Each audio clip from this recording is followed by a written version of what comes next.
Turuan niyo kami, Panginoon, na sa inyong salita na tinipon, na preserve at ngayon aming pinag-aaralan, makahanap kami ng karunungan how to deal with vexing people, with people who can irritate us and take away our peace.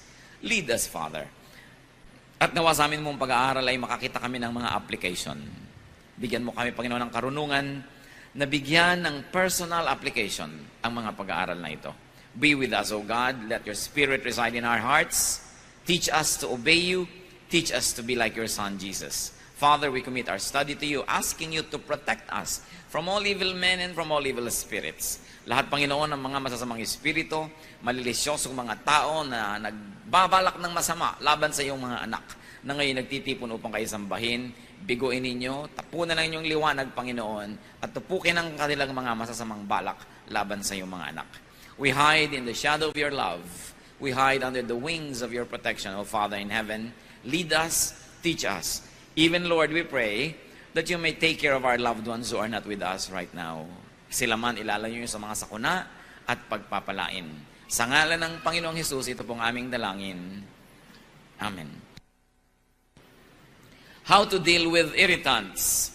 Piliin po natin kung alin sa mga puntong ito ang bagay na i-apply natin sa buhay, kung sino ang dapat na pag-applyan ito, at kung paano.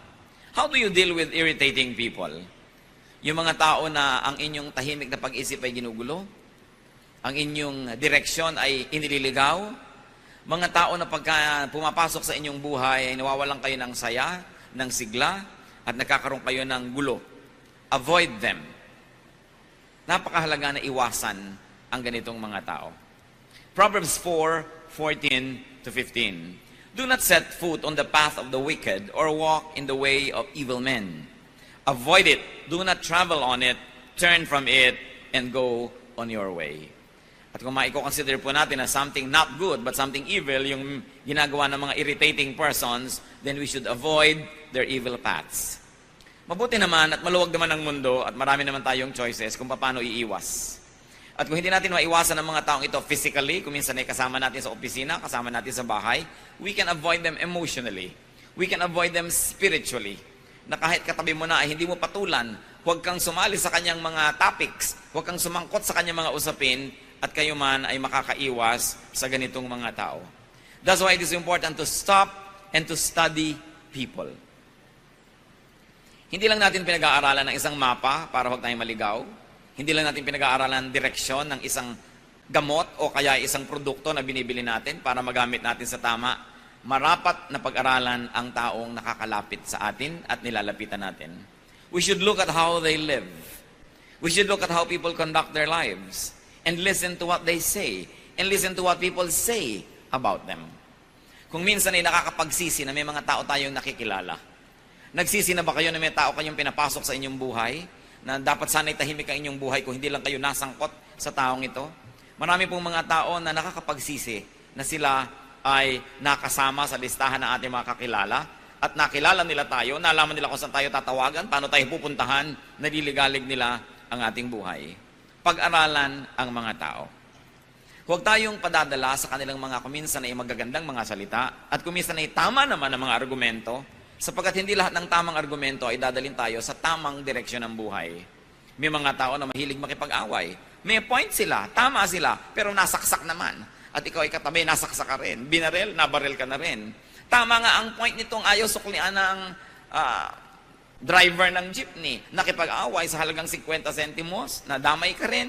Tama nga ang point ni ganito, tama nga ang ganun, pero hindi po lahat ng tamang punto worth it na ipagyera eh. Do not stop at every station. Do not take every argument. Do not go into every battle. Sapagkat napakaraming dapat na magbubuting gawin sa buhay, limitado ang ating oras at panahon, at pag inubos po natin ang ating oras at panahon sa mga gyerang hindi naman dapat, nawawalan tayo ng panahon para doon sa mga gyerang dapat nating pagtutukan ng pansin. May mga tao are very particular. They will always find fault. They will always criticize. They will always have something to say. Don't have anything to do with these people because they're always courting disaster. Kung ang pinakamatataas na puno ang siyang tinatamaan ng mga kidlat, yung mga taong mahilig magreklamo at gumawa ng gulo, ang tinatamaan ng mga bala. Kaya kailangan na hindi tayo laging sumasali sa kanilang buhay. Proverbs 20 verse 9, avoid a man who talks too much. At hindi sinasabi who talks too much lies. Kahit totoo ang sinasabi ng isang tao, kahit may point, if he talks too much, sooner or later, he will make enemies. Ang isang taong lagi na lang may comment, lagi na lang may sasabihin, lagi na lang may pintas, kanino man, hindi yan magkakaroon ng maraming kaibigan, magkakaroon ng maraming kaaway. At kung siya'y kasama nyo, ang kaaway niya ay nagiging kaaway nyo rin. 2 Timothy 2:16, avoid godless chatter, because those who indulge in it will become more and more ungodly. Huwag daw na tayong sumasali sa mga hindi makadiyos sa mga usapin, kahit pa nga ang pinag-uusapan ay Diyos. Kahit pa nga ang pinag-uusapan ay theology, kahit pa nga ang pinag-uusapan ay may mga bagay na may kinalaman sa Biblia, kung ang mga nag-uusap-usap dito ay hindi naman talaga naghahanap lang ng katotohanan, kundi naghahanap ng gulo, naghahanap ng away, naghahanap ng babag, ay godless din yung chatter na yan. Tulad ng binabanggit sa Titus 3:9, which obviously is referring to religious talk. People who talk about religious issues. But avoid foolish controversies and genealogies and arguments and quarrels about the law, because these are unprofitable and useless. Law na yung pinag-uusapan, law of God, law of tradition, law of custom, law of the people. Sabi, huwag kayong sumali sa lahat ng mga kahangalang mga pagtatalo. Walang mabuting idadulot sa inyo yan. Bakit po ba tayo nag-aaral ng salita ng Diyos? Di pa upang maging mapayapa ang ating buhay? Upang tayo ay magkaroon ng mga magmamahal sa atin at mamamahal? Upang tayo ay patuloy na rumunong, hindi para maging marunong lamang at i-display ang dunong na yon, kundi para tayo ay maging maunawain sa mga mangmang, upang maging mapagpatawad tayo sa nagkakamali, at upang magkaroon tayo ng kagandahang asal, maging polite tayo, that our ways may be polished, our attitudes may be corrected, and our manners impeccable, or be made impeccable. But what happens when you argue on religious grounds and reasons, but you display bad behavior? That you only quarrel and fight. Tama nga halimbawa ang yung theology, pero ang behavior nyo, disobedient naman to authority. Tama nga halimbawa ang argumento mo ay pagpalagay ng tama, pero ang pamamaraan mo, nananaksa ka ng tao sa kanyang likuran. Wala kang utang na loob sa mga nakatulong sa'yo. Nagiging rebellious ka sa mga leaders mo. What's the point na natuto ka? Rebellion was the sin of Satan. Hindi natawag si Satan na ignorant dahil marami siyang alam.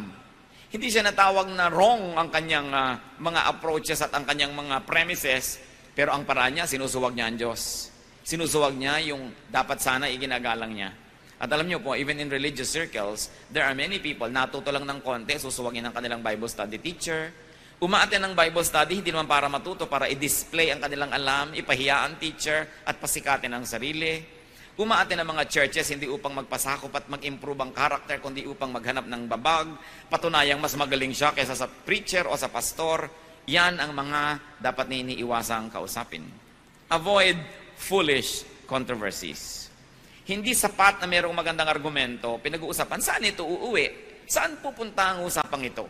Magkakagulo ba ang mundo? Mag-aaway-away ang mga tao? Masisira ang mga magagandang relasyon? Even Paul said, our knowledge is imperfect and our prophecy is imperfect. Paano mo aawayin ng isang tao sa kanyang paniniwala kahapon? Maaaring ang paniwala niya ay mag-improve at maiba next week. Paano mo aawayin ng isang tao sa theology niya last month o last year? Sapagkat yung theology na yon ay dynamic, patuloy na nahahasa, patuloy na na-fine-tune. Sabi ni Paul, our knowledge is imperfect and our prophecy is imperfect. But when the perfect comes, the imperfect will pass away. So bakit mo gegerahin yung imperfect kung imperfect man yon? Dahil kaya perfect ka at siya ay imperfect, kaya gusto mo siyang awayin? Kaya sabi, iwasan ninyo ang ganitong uri ng mga pakikipagtalo, mga pagdedebate tungkol sa salita ng Diyos, tungkol sa Biblia, tungkol sa mga doktrina, sapagkat napakaiksi ng buhay ng tao. At sino ang nakararating sa puntong alam na niya ang lahat para sabihin niyang, ang paniniwala ko lang ang tama at ang paniniwala mo ay mali. Mahalaga na may paniniwala tayo. Mahalaga na may direksyon ang ating paniniwalaan, subalit wala dapat maging palalo na mag-isip na alam na niya ang lahat ng tama. Therefore, dapat na siya makipag-away sa mga taong hindi ganun ang kanilang mga pananalig. The Bible itself says, avoid foolish controversies. So avoid people who always and often get into trouble. Avoid people who always get into quarrels, who are involved in many bickerings. Kaya kung minsan, nagka-girlfriend ka na bungangera at palaaway, nadadamay ka. Inaway niya isang babae, yung boyfriend ng babaeng yun, inaway ka rin dahil ikaw ang boyfriend niya, gumulo ang buhay mo dahil sa babaeng ito. Kung minsan naman, tahimik na tahimik ang babae, ang naging nobyo mo ay basagulero, mahilig makipag-away, nadadamay at nadadamay ka. Proverbs 12:26, a righteous man is cautious in friendship, but the way of the wicked leads them astray. Ang taong matuwid ay maingat sa kanyang pakikipagkaibigan. Sapagkat pag tayo nagiging kaibigan ng sino man, ang ating resources ay nagiging resources niya. At kung minsan yun lang ating presence ay nagiging lakas ng loob niya para mag-isip na marami siyang kakampi. Kaya hindi agad-agad ibinibigay ang pakikipagkaibigang malalim. Lalo pa nga sa mga taong mahilig, manggulo at mangaway. How else do we deal with irritants? Learn from them. Turn every disadvantage to an advantage.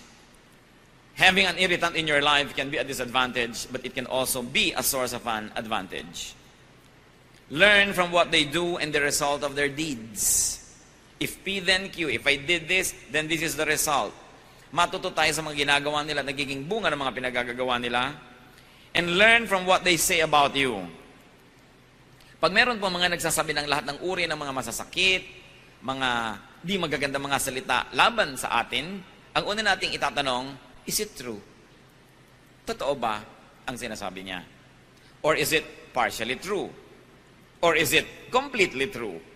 At depende sa kalakihan ng katotohanan na yon, doon nyo lamang ibase ang inyong reaksyon. Kung totoo, pasalamat kayo at nadinig nyong muli ang totoo because the truth sets free. Because sometimes you can hear the truth about yourself from the mouth of your critics, even from the mouth of your enemies. Minsan yung mga taong nagmamahal sa atin, mga kaibigan natin ay nabulag na yan sa ating mga kapintasan, tinanggap na nila, minahal na nila tayo, so hindi na tayo matutuwid.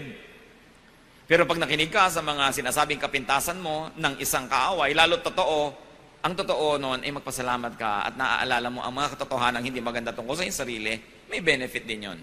Bagamat masakit. Si David, yung kanyang commander na si Joab, siya ay kinriticize. David was criticized by his commander. Because David had a son, Absalom, who rebelled against him and who fought his army. At nung napatay ng army ni David, yung anak niyang si Absalom, ay pinagluksa ni David si Absalom, nagtampo ang kanyang hukbo. Sabi niya, at sa lagay pala, ipinagluksa niya yung kalaban natin na naman napatay natin. So mamabutihin pa niya na tayo ang mapatay ng anak niya na lumalaban sa kanya dahil ipinagluksa. True or not, valid or not, sumama ang loob ng kanyang mga hukbo at kinriticize ni Joab ang kanyang hari na si David.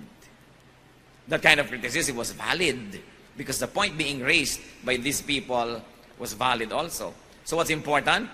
Listen, study, and observe everything. Tingnan natin.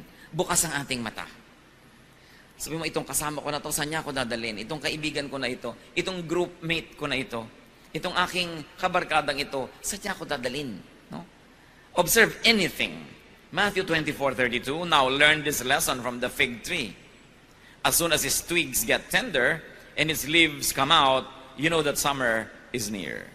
So pati mga ginagawa ng isang halaman, lumalabas ba ang dahon niya o hindi, ay dapat bantayan sapagkat yan ay maraming kahulugan at maraming relevant sa buhay ng tao. Kaya dapat inoobserbahan. At kung halaman na hindi naman niya kaya maglakad, ay inoobserbahan lalo ang tao na pwede maglakad, pwede magbuhat ng kanyang kamay laban sa inyo, pwede mag-convince sa inyo, dadaling kayo sa mali. Obserbahan lagi ang isang tao. Hindi lahat ng tao na napagkatiwalaan na natin ay patuloy na dapat pagtiwalaan. Kahit sa mga organisasyon. Maraming mga tao magsisimula, malinis ang hangarin, malinis ang gawa, malinis ang pamamaraan. Subalit oras na siya ay napagkatiwalaan na, di man niya balak nung una na maging marumi, sapagkat pinagkakatiwalaan ay hindi na siya naitutuwid, hindi na siya nababantayan, hindi na siya na-check, nagsisimula na siya ngayong maging marumi. At hindi natin alam na yung palang taong ito na pinagtiwalaan natin nung araw dahil malinis ang pamamaraan ay ubod na pala niya ng dumi, pero patuloy pa rin natin pinagtitiwalaan dahil sinusukat niya doon sa dati na nating nalaman noon pa na nagbago na palang matagal na at hindi na pala siya yon.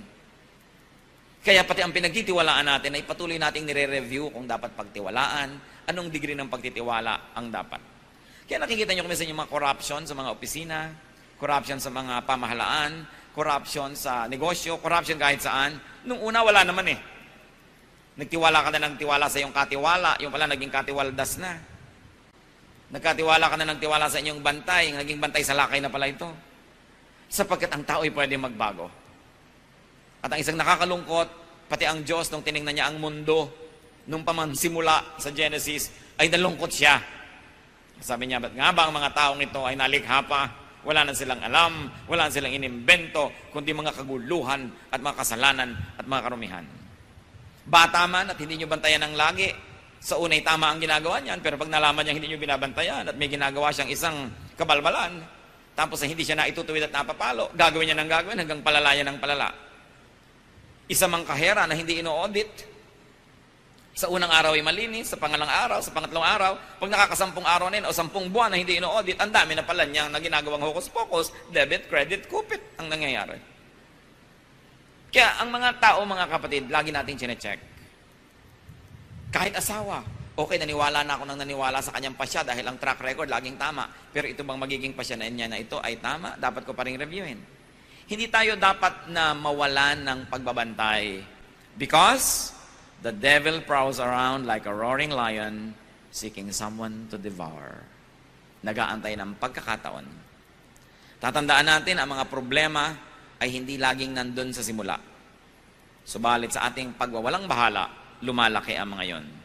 So review, what is the effect on you of the people around you? Anong effect ng inyong kaibigan, ng inyong kabarkada, ng inyong mahal sa buhay? Proverbs 24:32, I applied my heart to what I observed and learned a lesson from what I saw.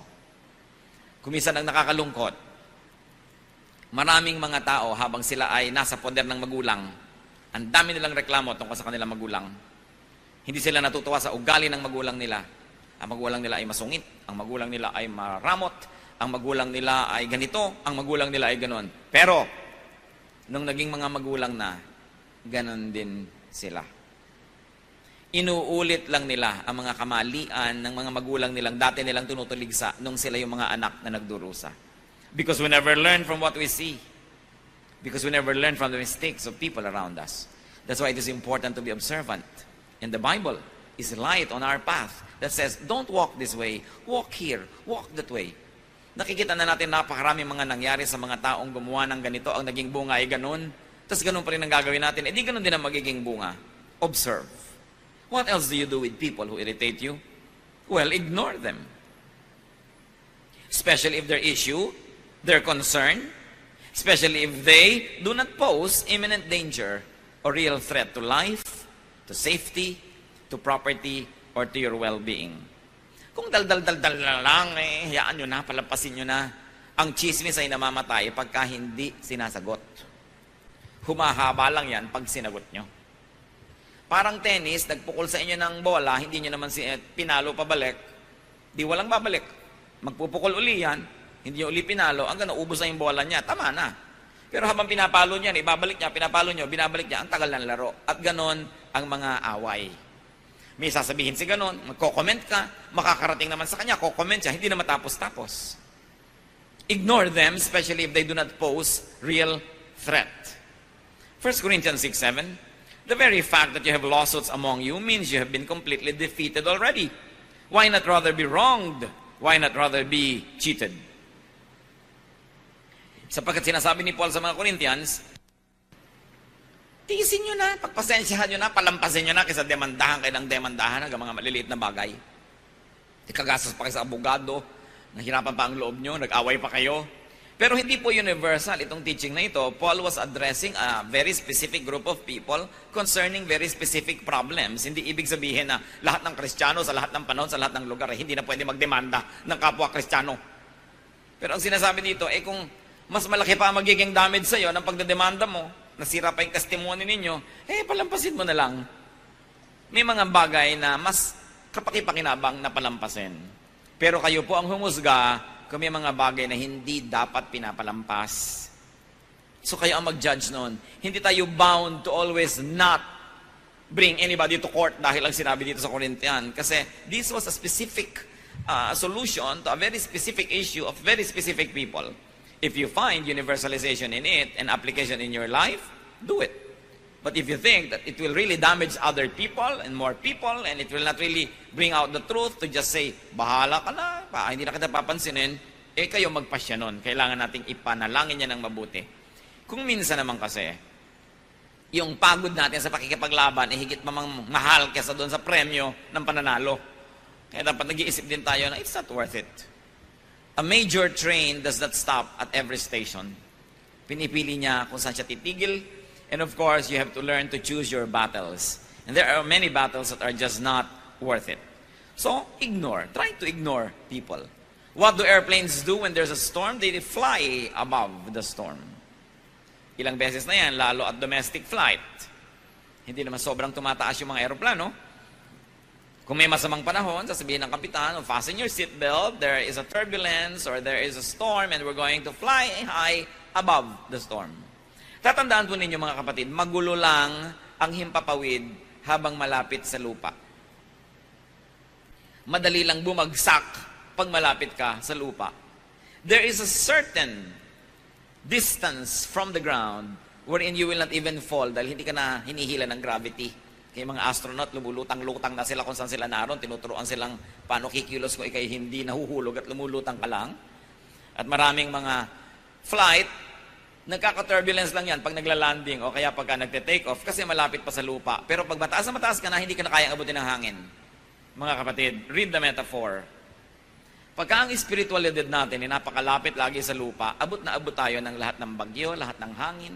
Binabangga-bangga ka ng mga ibon, ng mga saranggola. Pati yata yung pag-i-stretch ng mga nag-exercise na abot ka na kasi ang baba mo. Pero kung mataas ang lipad ng iyong espiritu, di ka kayang abutin. Hinahayaan mo lang sila sa babang magkagulo, tahimik ka at payapa, tulad ng mga himpapawid na malayo sa lupa. When people are vexing, when people are always talking, and when people are always making trouble, fly above that storm. Have a space in your heart that cannot be reached by any kind of talk or trouble or intrigue. Then you can have peace wherever you go. Kung ang atin pong kapayapaan ay iaasan nyo sa kabutihan ng tao, hindi kayo magkakaroon lagi ng kapayapaan dahil maraming tao ay hindi mabuti. Kung ang kapayapaan natin ay iaasan nyo na kayo hindi pinagwiwikaan ng masama, hindi chinichismis, hindi pinipintasan, saan kayo pupunta para mangyari yan? Pero kung ang inyong kapayapaan ay nakaasa sa inyong pananalig sa Diyos, sa inyong pagkakilala sa inyong sarili, at sa inyong marunong na pagpapasya na nagsasabing, hindi ako paaabot ng ganon-ganon na lamang, lalo sa tao lamang na ito, tahimik ang inyong kalooban. Peace is something that you have inside of you. You must never depend on other people to hand it to you on a silver platter because they want your head on that silver platter. Huwag tayong umasa dyan. Proverbs 20 verse 3, it is to a man's honor to avoid strife, but every fool is quick to quarrel. Ang mga mararangal daw na tao at karangal-rangal kung sila ay umiiwas sa gulo. Pero ang mga hangal daw, madaling makilala, laging naghahanap ng gulo. Naghahanap ng argumento. Naghahanap ng debate. Naghahanap ng mga pagkakataon para mapatunayang magaling sila, na meron silang alam. Pero, tandaan nyo po, ang mga karunungang espiritual, ang tunay na dulot niyan sa buhay ay kapayapaan, kababaang loob, kabutihan, kagandahan ng asal, hindi kagaspangan at hindi pagiging malaswa o kaya hindi pagiging taksil o kaya hindi pagiging walang utang na loob sa mga dapat tingnan at tanawan ng utang na loob. Yan ang karunungan ng mga hangal, gulo ang hinahanap. And even in religious circles, religious students or scholars or so-called theologians can also love to quarrel about teachings and ideas. And most of the time, they really only want to prove themselves. Kung minsan, estudyante, inaaway yung teacher. Siyempre, sisikat ka. Kung inaway mo ba si Aling Tekla dyan sa kanto, ay sisikat ka. Pero subukan mong awayin, halimbawa, ang isang senadora o presidente o artista, nasa dyaryo ka agad bukas. Kung ikay naging kerida ng isang tricycle driver dyan na hindi kilala, 3 beses ka nang nanganak, hindi ka pa napag-usapan.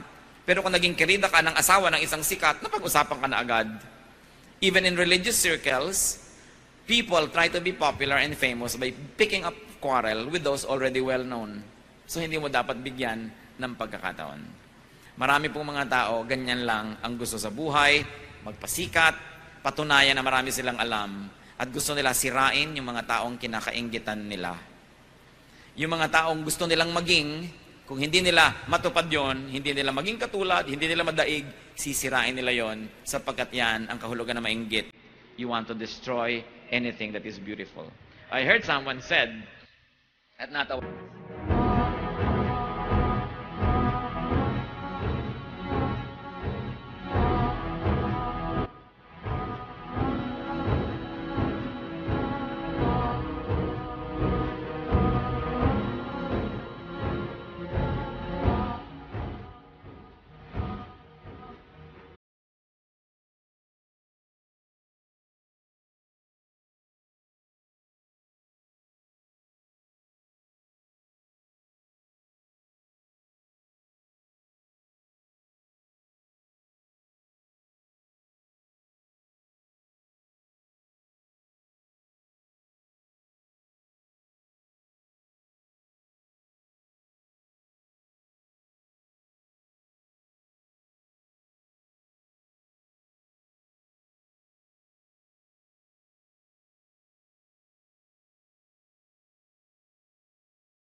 ako. Sabi niya, don't hate me just because I'm beautiful.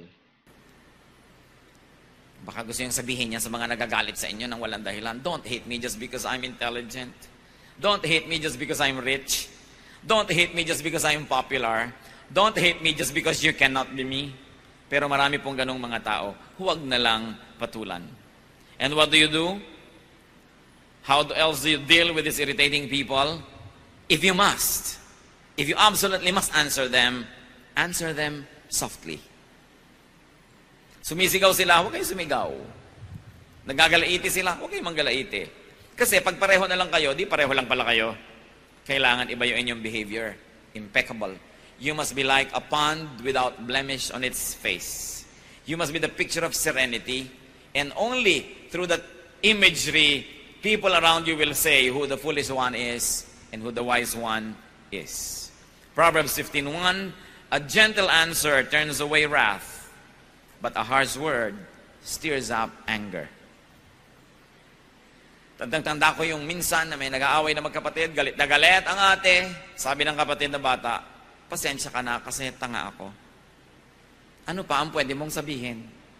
Inamin na. Pero pag pinagpilit mo, hindi, tama ako, mali ka, hindi matatapos. Pasensya ka na dahil tanga ako. Tapos ang usapan. Ngayon, nasa sa inyo na kung totoo nga ba yun o hindi. Pero hindi ka naman siguro ganun kung napakaganda lang yung paraan, natigil ang awayan, hindi ka talaga kulang sa karunungan. Marunong ka. Pero para kang kawayan na sa lakas ng hangin ay yumuyuko para di mabali. Bakit ka lalaban sa hangin na ubod naglakas? Hindi yumuko ka. Meron ba namang matapang na lumilipad ang mga bala sasalubungin mo? Siyempre yuyuko ka dahil may bala. Kailangan marunong tayo ng ganong uri ng pamamaraan. Kahit aso, di ba ayaw mong magalit sa'yo? Bakit mo gugustuhin na ang tao ay magalit sa'yo? So galit na nga siya, sasagot ka pa ng mas nakakagalit sa kanya. Kahit pa mali siya at binaril ka niya at namatay ka, nakulong pa siya, pero patay ka na rin. So bakit mo gagalitin ang isang aso? So kung maaari mga kapatid, huwag nyo rin gagalitin, lalo na ang isang tao. Lalo, galit na nga siya. Pag galit na, huwag nyo na salubungin. Kahit pa kayo tama, magigilang pareho kayong mali at the end of the day. Because maglalabanan kayo ng palakasan ng boses, palakasan ng katawan, mamaya talagang physical battle na yan. Through a kind answer, you take the wind from their sail. Mawawalan sila ng dapat labanan. So, do not deal with an enemy when very angry. Either the enemy is very angry or you are very angry. It's not the time to settle scores. It's not the time to deal with an enemy. It's not the time to answer a difficult question. Because angry people suffer from momentary craziness. Nagkakaroon ng imbalance ang utak and people become at least temporarily insane when they are very mad. At masisira ang lahat ng ating diskarte. Pag galit na galit ang tao, huwag niyong harapin. Pag galit na galit kayo, huwag kayong humarap. magpalipas ng panahon. Ecclesiastes 7:9, do not be quickly provoked in your spirit, for anger resides in the lap of fools. Yan daw, nakakandong sa mga hangal, yung pagkamainitin ng ulo, pagka magagalitin. Anger resides in the lap of fools. So a wise person will not be easily provoked. Pinoprovoke ka na nga, hindi mo pa pinapatulan. Because that is a measure of your very well-polished humanity and spirituality. At kung minsan ginawang ka ng masama, dahil pinatulan mo at masama na rin ang iyong ginawa, nauna siya, nahuli ka, ang nakakalungkot nun, ikaw pa ngayon na nagsosorry. Naranasan nyo na ba yun? Ginawa kayo ng mali, pero sobrang mali ang reaksyon nyo sa maling ginawa niya, na pag tinimbang yun, mas mali na tuloy kayo, kayo pa ngayon nagsosorry. Samantalang kayo yung unang nasaktan at unang ginawa ng mali. So, avoid having to say sorry by not doing anything you will be sorry for. How else do you deal with irritants? When you can and it won't cost you so much, give them what they want. Sa mga inggit na inggit ka sa buhok ko, halika! Sa'yo na tong buhok ko. Gustong-gusto mo ang ganito ko? Sa'yo na. Yun naman, kung hindi naman kayo sobrang malulugi, bigay nyo na. Matahimik. Kasi kung minsan mas mahal pa yung lumalabang kayo, bigay nyo na. Romans 12:30, if your enemy is hungry, feed him. If he is thirsty, give him something to drink. In doing this, you will heap burning coals on his head. Now, let's explain this. Sabi, pagkanta yung kaaway may nagugutom, pakanin mo, siya inauuhaw, painumin mo, at para nang pinutungan mo siya ng mga naglalagablab na baga at pagkainit-init na mga uling. No? Akala nung iba, sige, sadistahin mo, lagyan mo siya ng baga sa ulo. Alam niyo po, wala namang araw, nung araw, walang posporo. Ang bahay ng mga Israelites dapat laging may apoy, kasi pag magluluto sila, saan sila kukuha ng apoy? So dapat laging may apoy yung kanilang maliit na lamp. Okay? Kaya isang malaking kapintasan ng isang nanay ng tahanan na ang kanyang ilawan ay namatay dahil naubusan ng langes.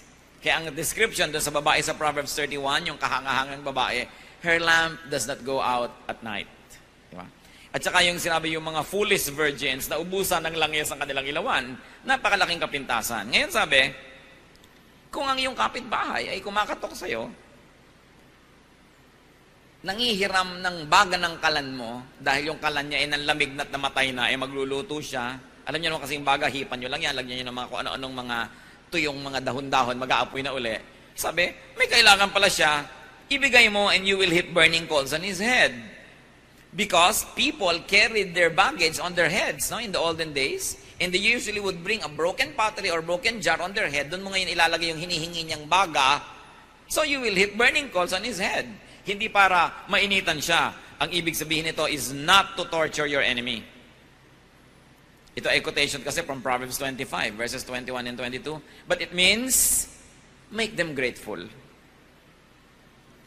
Okay, may kailangan siya, ibigay mo. May tatanawin siyang utang na loob sa'yo. So, sinong panalo? Di ikaw. Naabala ka, bumangon ka, binigyan mo siya ng mga baga, nabawasan yung baga mo, pero ano ba naman yun? Meron ka pa naman natira sa bahay mo. Ibigay mo kailangan. Sa isang matinong oras niya ng pag-iisip, matatanto rin niyang may utang na loob siya sa'yo. So, ibigay mo kung kaya mo rin lang ibigay. Pero pag-aralan nyo rin, kasi may mga tao na pag binigyan nyo ng kamao, kakainin hanggang sikon nyo. Meron ganon. Wala, kahit sa mga itinuturo natin ng mga ganito, nasa Bible verses, hindi ibig sabihin you will apply to everybody every time. Gagamitin nyo rin utak nyo kung kailan ko ba ito i-apply. Because may mga tao na hindi nyo dapat bigyan ng kahit ano dahil sasandal na sa inyo. Iaasa na ang buong buhay nila sa inyo. Minsan nyo lang tulungan ng pang-enroll isang SEM hanggang mag-PhD yan sa inyo nahihingi. No? May mga ganong klaseng tao. Sinusuri nyo yan at pinag-uusapan natin ng general application ito sa general types of people. But very special people need special study and special treatment. How else do you deal with irritants? Turn them into friends. The best way to beat an enemy is to turn him into a friend. So, intelligent people will always try to win their enemies so that they can become friends. Pag enemy mo siya, lahat ng assets niya gagamitin laban sa'yo. Pag friend mo siya, lahat ng assets niya gagamitin niya para sa'yo. So, tell me kung bakit hindi wise to turn people into your friends. So yung nanggagawa ng kaaway, hindi ka naman inaaway ng tao, inaaway mo siya, sobrang foolish ka nun. Dahil kahit butiki lang yan, kahit langgam lang yan, makakakagat din yan, mapupuwing ka rin niya, so bakit mo siya awayin? Lalo na kung inaaway mo, pader, mabangga ka sa pader, sobra ka namang foolish nun. Kaya dapat ang tao, hindi pala away. Remember, ulit-ulitin natin yan. Ang mga palaaway, yung convinced na tama sila. Pero kung tama ka, ba't ganyan ang ugali mo? Kung tama ang iyong alam, bakit ganyan ang behavior mo? Sabi ni Jesus, you will know them by their fruits. Ano ba yung fruit? Ano ba yung fruit lagi ng Spirit? Joy, peace, love, di ba? Forgiveness, understanding. Pagka hindi ganun ang dinudulot sa inong karunungan mo, huwad na karunungan yon. Mabuti pa hindi ka na lang natuto. Ang mga tao naman parang bata, you can make them do anything so long as you play with them first. So bakit hindi ka muna makipagkaibigan? Ecclesiastes 10:11, if a snake bites before it is charmed, there is no profit for the charmer. So kailangan mapaamo mo muna, mapasunod mo muna yung ahas bago mo siya hayaang makatuklaw sa'yo. So yung mga tao rin, imbes tinutuklaw-tuklaw ka, why don't you charm them? It will be better for you. And many people are foolish for no reason at all. They choose to fight their fellow men. How else do you deal with irritants? Siyempre naman, pray for them. Yan ang wala kang katalo-talo dahil dinadala mo sa Diyos ang